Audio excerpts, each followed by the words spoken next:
Magandang araw sa iyo, Kuya Dax.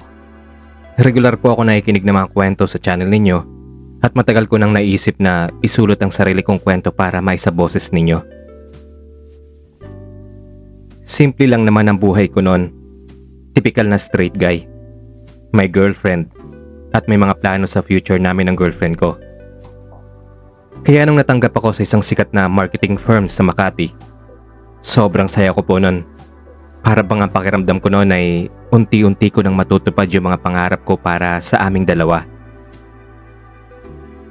First day ko sa opisina, kaya sobrang kinakabahan talaga ako. Alam mo yung feeling na para kang bagong estudyante sa isang bagong school? Ganon na ganon. Lahat ng tao, seryoso sa ginagawa nila. Bihis na bihis. Parang lahat sanay na. Samantalang ako, mangangapa pa.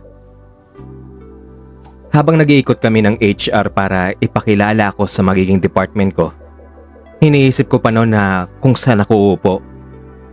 Paano ko kakausapin yung mga tao na makakasama ko at kung makakahanap ba ako ng magiging kaibigan. Doon ko nga siya nakilala. Doon ko siya unang nakita. Siya yung tipo na tao na kahit hindi mo pa kinakausap, alam mong approachable naman. Nakaupo siya noon sa isang desk malapit sa may bintana. Naka light blue na polo shirt, naka sneakers lang at may earphones habang nakaharap sa laptop niya.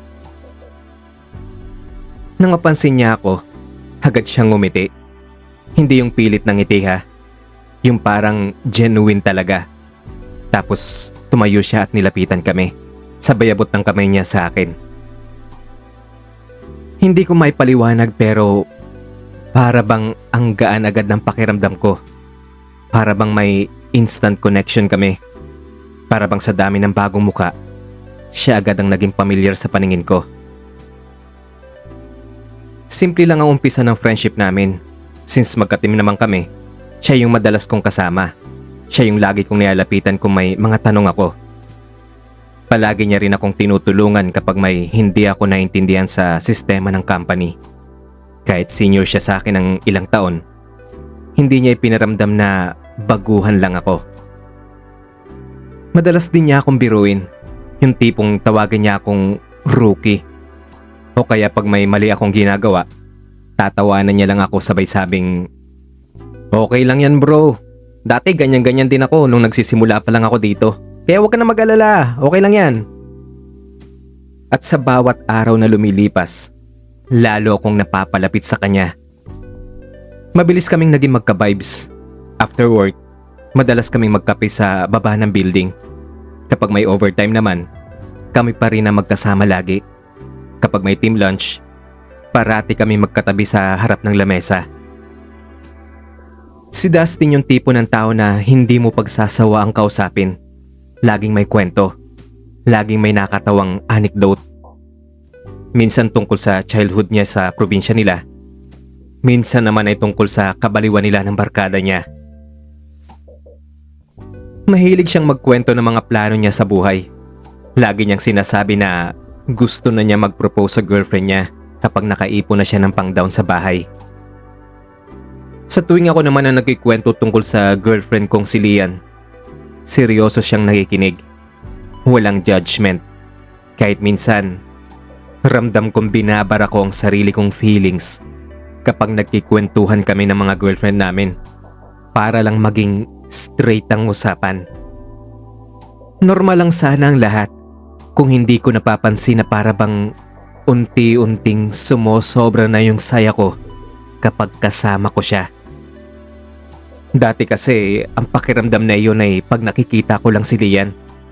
Pero dumating na sa point na mas excited pa ako pag alam kong makikita ko si Dustin sa opisina. At pag absent naman siya, para akong walang gana magtrabaho. Kapag alam ko namang malilate siya, para akong naghihintay sa oras ng pagdating niya. Tuwing kausap ko siya, may kakaibang init sa dibdib ko na hindi ko maintindihan. Noong una pinilit kong i-rationalize. Sabi ko sa sarili ko, siguro kasi first time ko magkaroon ng close guy friend. Kaya normal lang ang lahat. Bromance lang to kumbaga. Pero habang lumilipas ang araw, Hindi ko na ma-deny sa sarili ko. Iba siya. Iba yung nararamdaman ko sa kanya. Isang gabing sabay kaming umuwi pagkatapos ng overtime. Naglakad kami papunta sa sakayan. Malamig yung hangin noon at tahimik ang kalsada. Habang naglalakad kami, bigla niyang sinabi na, "Buti ka pa bro, steady kayo ni Lian. Ako parang ang dami ko pa ring tanong sa buhay ko." Napangiti lang ako sa sinabi niya. Hindi ko alam kung paano ako sasagot. Pero sa loob-loob ko, gusto kong sabihin sa kanya na ganun din kami. May tanong din ako sa sarili ko na ako rin. Hindi ko alam kung saan ako lulugar kapag siya ang kasama ko. Pinili ko na lang tumawa at sabihin, "Ganun talaga bro, normal lang yan." Pero Kuya Dax, deep inside, hindi na talaga normal ang nararamdaman ko. Matapos sa mga linggo ng pagiging close namin ni Dustin, naging normal na sa amin yung halos araw-araw magkasama. Sa opisina, automatic na yon. Pag team lunch, magkatabi pa rin kami. Pag group work, magka-partner kami. Kahit sa maliliit na bagay, katulad ng pagpunta sa pantry, sabay kami. Magkape o mag-CR pag break. Para bang natural na may invisible string na may nagugunay sa aming dalawa. Minsan nga napapansin ko, tumatagal ang titigan namin. Hindi naman yun awkward, kundi yung parang pareho namin gusto magsalita pero hindi namin masabi ang nasa loob namin. Madalas niya rin akong biruin ng pisikal. Aakbayan ako, hihilahin ang bag ko. Minsan dadampi ang palad niya sa likod ko habang naglalakad kaming dalawa. Pero natural lang dapat sa mga lalaki yun, di ba? Pero sa akin, ramdam ko ang kuryente sa bawat hawak niya. At kahit sa simpleng pag-upo namin sa cubicle, mas gusto ko kapag nakabukas ang space sa pagitan namin para nakikita ko siya habang nagtatrabaho. Lumalalim yung closeness namin hanggang isang Friday night, nangyari ang hindi namin inaasahan. Katatapos lang namin ng isang malaking marketing pitch. Isang linggo halos kaming hindi nakatulog. Pinagpuyatan talaga namin iyon dahil sa dami ng revisions, client meetings, at pressure mula sa bosses. Kaya nang malaman namin pumasa ang project namin at nakuha namin ang client, sobrang saya ng team namin. Nagplano ang boss namin ng impromptu celebration sa isang bar sa BGC. Hindi naman pilitan iyon kung sino lang ang gustong sumama. Pero halos lahat sumama, including me and Dustin. Pagdating namin doon, ramdam ko kagad yung relax sa vibe. May live band, malamlam ang ilaw, at amoy alak at pulutan sa paligid. Umorder kami ng bucket ng beer, tapos unti-unting lumilipat na sa cocktails ang iba. Nagkumpisa sa tawanan, kwento ng mga failures, kwento ng mga bloopers sa office. Lahat kasali, lahat kami game. Si Dustin, nasa tabi ko buong gabi. Kung minsan, nakapatong yung siko niya sa balikat ko habang tumatawa. Kung minsan naman, nakatingin siya sa akin. Para bang may gusto siyang sabihin pero hindi niya masabi. Habang lumalalim ang gabi, paisa-isa nang nagsisialisan ng mga tao. Yung iba may pasok pa raw kinabukasan. Yung iba naman, sinundo na ng mga boyfriend nila. Hanggang sa kaming dalawa na nga lang ni Dustin ang naiwan sa isang mesa. Lasing na pero ayaw pa ring umuwi. Tawa pa rin kami ng tawa. Wala nang pakialam sa paligid.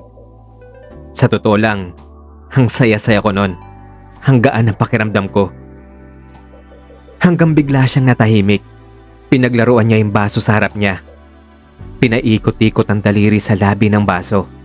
Tapos bigla siyang bumuntong hininga at sinabing, "Nainggit talaga ako sa'yo bro." Nabaling ulit ang tingin ko sa kanya. Ramdam ko yung bigat sa boses niya. Hindi yung drama lang ng isang lasing. May pinaguhugutan siya. Ako kasi, ewan ko ba? Parang ang dami kong kulang. Parang may mga gusto pa akong gawin. Parang Hindi na niya itinuloy yung huling dapat sasabihin niya. Hindi ko naman alam kung anong dapat kong isagot. Hindi ko rin alam kung guni-guni ko lang pero parang may lungkot sa mga mata niya. Bigla siyang sumandal sa balikat ko. Nung una akala ko trip-trip lang. Pero habang tumatagal siyang nakasandal doon, ramdam ko yung init ng katawan niya sa braso ko. Nararamdaman ko rin yung bigat ng ulo niya. Parang naghahanap ng comfort. Hindi ako gumalaw at hindi ko siya itinulak. Bagkus ay hinawakan ko yung kamay niya.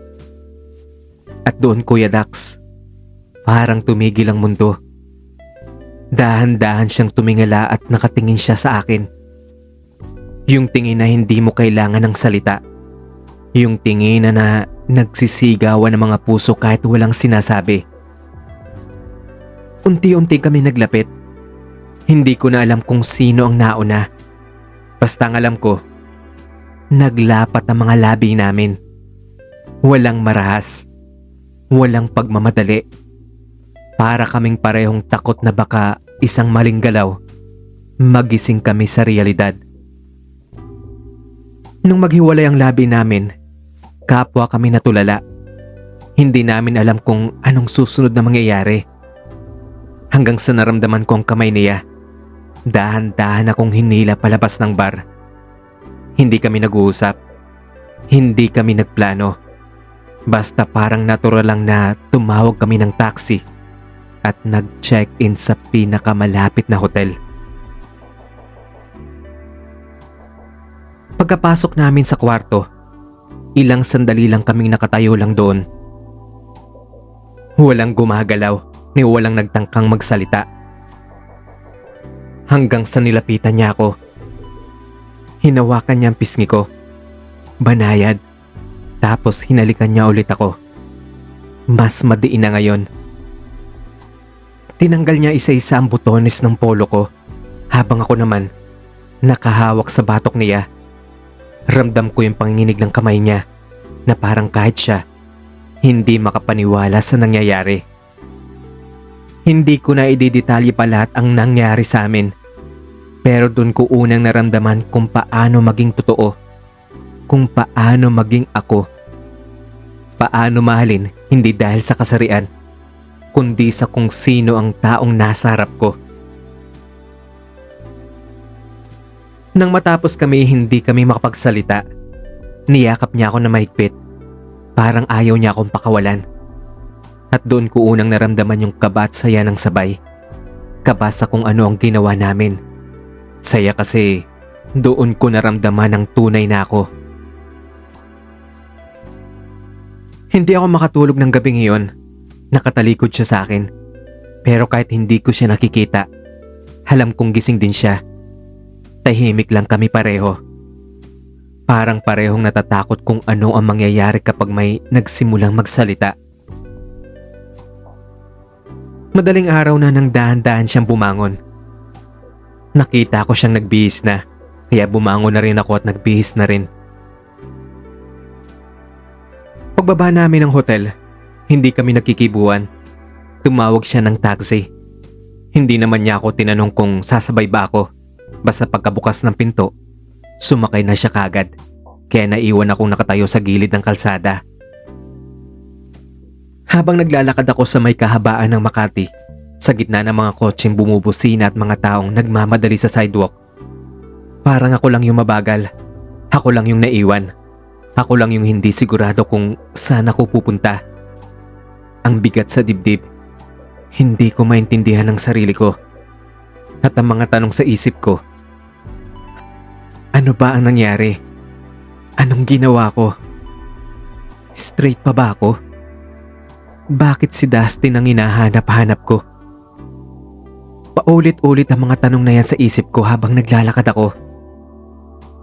Pagdating ko naman sa bahay, nag-text si Lian. At ang sabi niya, "Good morning, love. I miss you." Hindi ko alam kung paano ko siya haharapin. Sinabi ko na lang sa sarili ko na lasing lang ako kagabi. Na nadala lang kami ni Dustin. Na straight pa rin ako. Pero Kuya Dax, kahit anong pilit kong kumbinsi sa sarili ko, Hindi ko mabura sa isip ko yung haplos niya. Ang lambot na mga labi niya. Ang init na mga yakap niya. Umuwi lang ako sa bahay para magbihis at nang nasa opisina na ako, nagkita ulit kami ni Dustin. Normal lahat sa paligid. Mga tao busy sa reports, meetings, deadlines. Pero sa pagitan naming dalawa, ang bigat ng hangin. Pumasok siya na parang walang nangyari. Umupo sa desk niya. Binuksan ang laptop niya at nagsuot ng headphones. Tumingin siya ng saglit sa akin. Sinalubong ko siya ng tingin. Sandali lang iyon. Isang segundo lang. Tapos pareho kaming umiwas ng tingin. Pero ramdam ko, sa bawat sulyap niya, sa bawat pagdikit ng siko namin habang nagtutulungan sa project, may kung anong hindi mabigkas sa pagitan namin. Gabi na noon, as usual, overtime na naman kaming dalawa. Nang maramdaman ko ang isang simpleng dampi ng kamay niya sa kamay ko, wala siyang sinabi at hindi ko rin naman tinanggal ang kamay ko. Pagkatapos ng overtime namin, nagyaya siya na mag-dinner. Parang normal na banding lang. Pero habang kumakain, ramdam ko yung titig niya sa akin. Mas matagal kesa dati. Pagkatapos namin kumain, naglakad kami papunta sa parking lot. Tahimik at parehong walang imik. Bigla siyang huminto sa gilid ng kotse niya. Hindi na siya nagsalita. Tumingin lang siya sa akin. Pagkatapos ay hinalikan niya ako. Hindi naman ako pumalag. Hindi ko rin siya itinulak. Bumalik ulit ang lahat ng emosyon. Yung takot, yung kaba, yung saya, at yung pagkalito. At muli ay nag-check-in kami sa isang maliit na motel na malapit sa opisina. Hindi na namin kailangang pag-usapan pa. Hindi na kailangan ng kahit anong paliwanag. Parang naging natural na lang ang lahat. Parang sa tuwing lalapit kami sa isa't isa, hindi na kayang pigilan ng katawan namin ang nararamdaman. Minsan, sa loob ng kotse niya lang kami. Minsan naman, sa maliit na storage room sa opisina kapag wala ng tao. Minsan, sa mga madidilim na sulok ng parking lot.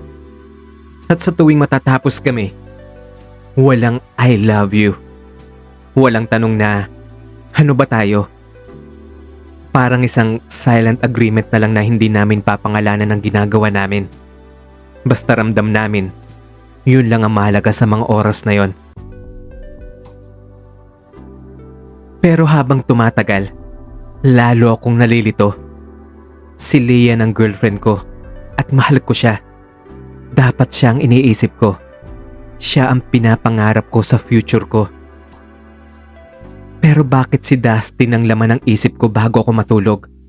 Bakit hinahanap-hanap ko yung amoy niya? Sa tuwing kasama ko ay si Lian, pakiramdam ko ay parang may kulang. Tuwing gabi pag ipipikit ko ang mga mata ko para matulog, si Dustin ang nakikita ko at hindi si Lian. At doon ko na-realize na hindi ko na pwedeng itanggi sa sarili ko na may nararamdaman ako para kay Dustin at hindi ko alam kung paano ko lalabanan iyon. Akala ko noon ay kaya ko nang tiisin ng lahat basta kasama ko si Dustin.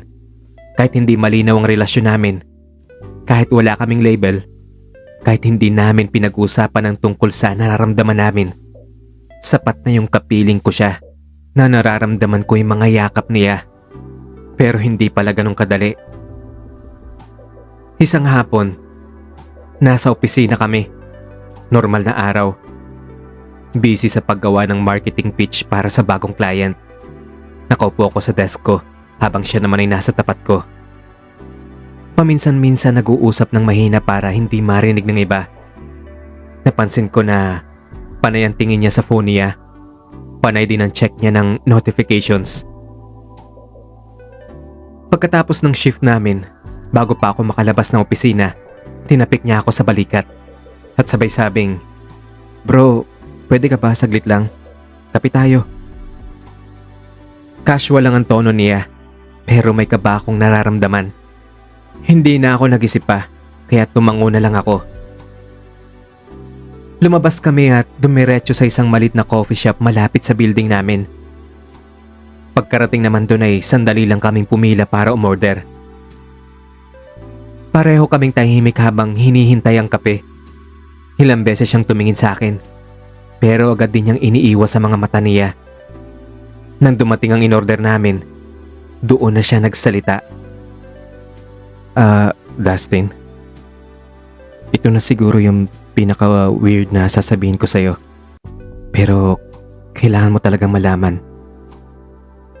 Mahinang simula niya habang pinapaikot-ikot ang baso niya sa lamesa.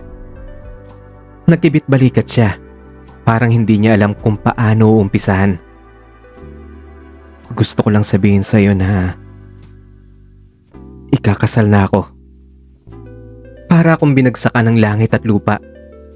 Hindi kaagad ako nakapagsalita. Hindi ko alam kung paano mag-react o magkukunwaring masaya ako.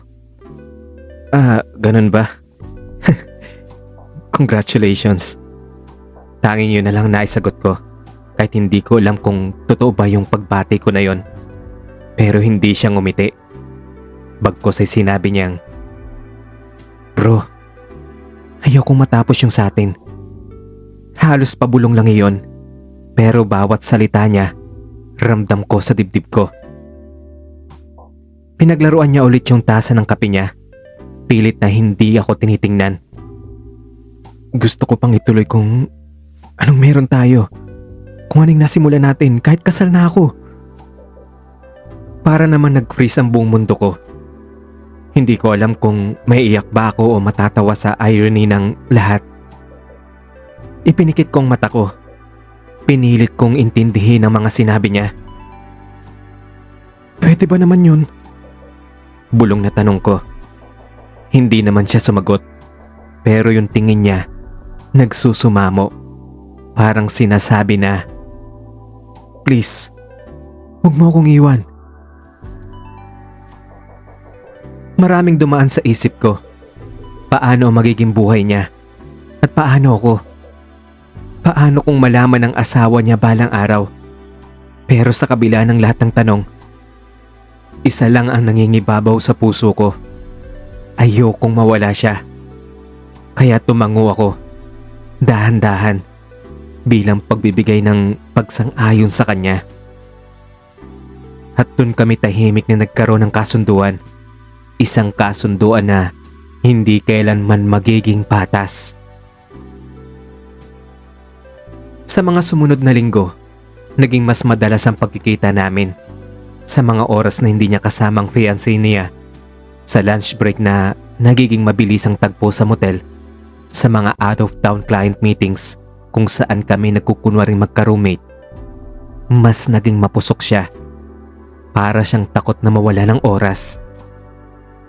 Hinahalikan niya ako sa mga sulok ng opisina kapag walang nakakakita. Minsan nga isang gabi, nagkayayaan ng buong team na mag-inuman. Kasama niyang fiancé niya. Hindi ko akalain na pupunta si Dustin kasama ang magiging asawa niya. Nag-uusap sila, nagtatawanan. Kitang-kita ko kung gaano siya ka-sweet, kung gaano siya ka-genuine. At ako, nasa gilid lang. Pinapanood silang dalawa habang tinatago kong sarili kong sakit. Nang nahuli niya ako nakatitig, nginitian niya ako. Yung ngiting reserved para lang sa akin. Yung ngiting nagsasabi na kahit anong mangyari, ako pa rin to. Nandito pa rin ako para sa'yo. Pero hindi sapat ang ngiti para tanggalin ang sakit. Hindi sapat ang mga tagong yakap, ang mga stolen glance, ang mga gabi sa motel para punan yung puwang na alam kong hindi ko kailanman mapupunan. Habang papalapit ang kasal niya, lalong bumibigat ang bawat pagkikita namin. Parang bawat halik at yakap, may kasama ng paalam. Isang gabi, sa kotse niya habang nakaparada kami sa madilim na bahagi ng parking lot, hinawakan niya mukha ko at bumulong siya na, "Kahit anong mangyari, ikaw pa rin." Hindi ko siya sinagot kasi kahit gaano ko siya kamahal, alam kong sa dulo, hindi ako ang pipiliin niya. At tinanggap ko na yon kahit wasak na ang loob ko sa sobrang sakit. Noong mga huling linggo bago ikasal si Dustin, para akong nabubuhay sa dalawang magkaibang mundo. Sa opisina normal ang lahat. Trabaho, deadlines, meetings. Pero sa puso ko, parang bawat araw, unti-unti akong naupos. Kapag kasama ko siya sa mga lunch break o late nights, nagpapanggap kami na walang nagbago. Pero sa bawat tingin, bawat hawak ng kamay sa ilalim ng mesa, alam naming dalawa, oras na lang ang binibilang namin. Hindi ko alam kung paano ko kinaya yun, Kuya Dax. Alam ko namang hindi ako ang pipiliin. Pero bakit ganon? Bakit ang hirap bumitaw? Isang gabi, isang linggo bago ang kasal niya, nagaya si Dusty na magkita kami. Nang sabi niya sa text niya, "Bro, last night ko na as single. Pwede ba magkita naman tayo?" Hindi kaagad ako nag-reply. Nakatitig lang ako sa message niya ng ilang minuto. At sa uli, pumayag din ako. Nagkita kami sa dati naming tambayan.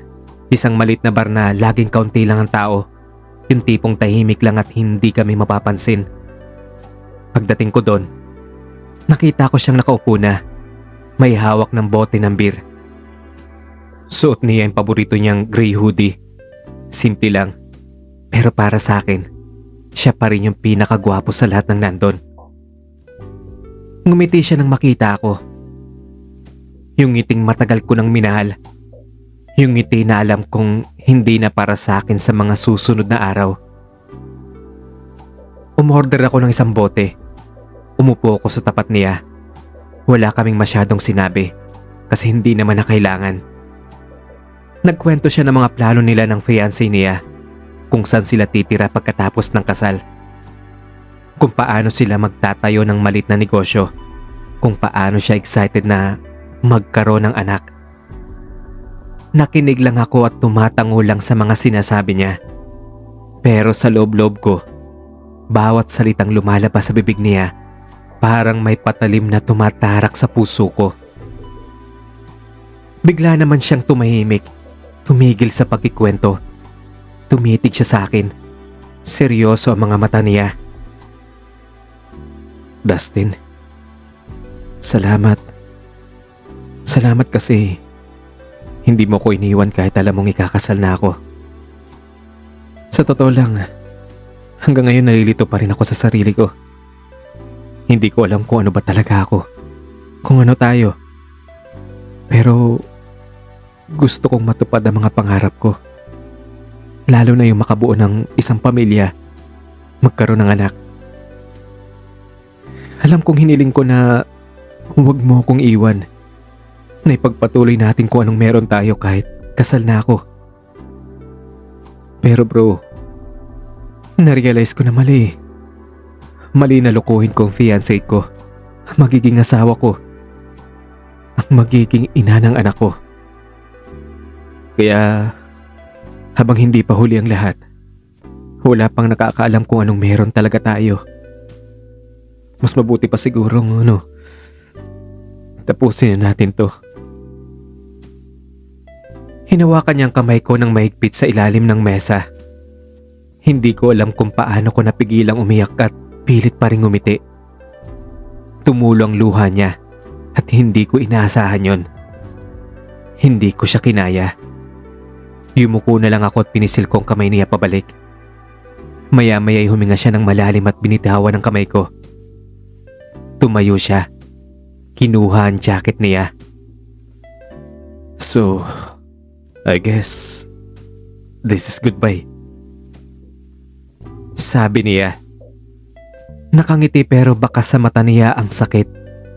Hindi ko siya kayang yakapin kaya tumango na lang ako. Pagkatapos ay naglakad siya palabas ng bar nang hindi siya lumilingon. Ako naman ay naiwan na lang na nakaupo pa rin sa may mesa namin habang hawak ang bote ng beer. Hawak ang lahat ng alaala naming dalawa. Sa araw ng kasal niya, kahit imbitado ako, hindi na rin ako pumunta.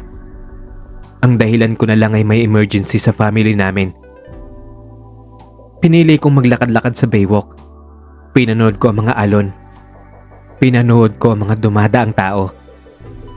Pinilit kong hindi isipin na sa mga oras na iyon, pinapakasalan na niya ang babaeng pinili niya na makasama habang buhay. Pinilit kong paniwalaan na tama ang ginawa kong pagpapaubaya. Pinilit kong tanggapin na minsan, kahit gaano mo kamahal ang isang tao, hindi siya para sa'yo. At ang pinakamagandang pagmamahal ay yung kaya mong bumitaw dahil yun ang tama. Para na rin sa kanya at para na rin sa sarili mo. Ngayon habang sinusulat ko tong kwento ko, Kuya Dax, masasabi ko na okay na ako. Nakamove on na ako. After nga pala ng pangyayari ngayon, nagdesisyon akong mag-resign sa company na iyon bago pa man makabalik si Dustin sa isang buwan na leave niya from honeymoon. Siyempre matik na tatanungin ako kung anong reason ko sa pag-resign. Ang sabi ko na lang, may nakita na akong mas magandang opportunity. Maswerte naman na natanggap ako sa isang company na sa imang role ko. Hindi ko alam kung muli magtatagpo ang landas namin ni Dustin kasi sabi nga nila, maliit lang ang mundo. Pero kung darating man ang sandaling iyon, gagawin ko pa rin ang tama. Naghiwalay na rin pala kami ng GF ko na si Lian dahil kasi nga sa nangyari, parang gusto ko pang mag-explore kung ano pa talaga ang identity ko. Ayoko namang patuloy pa siyang lukuhin at syempre, ayaw ko na rin lukuhin ang sarili ko. Hanggang dito na lang ang sulat ko, Kuya Dax. More power po sa channel ninyo. Ako po si Andre ng Makati. At ito po, ang true confession ko.